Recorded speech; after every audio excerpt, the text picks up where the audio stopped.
This tree here is called a standing dead, meaning it is basically dead, and however it's still standing, it just hasn't been blown over. And usually with standing deads, they have rotting wood, and you can kind of peel it back.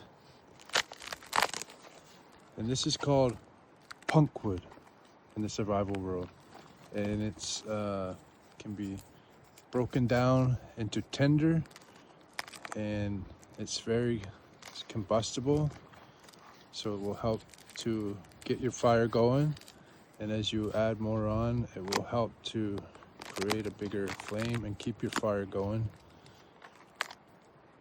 until you add the bigger pieces of kindling. Punkwood, very beneficial in the survival world. For Smug 9.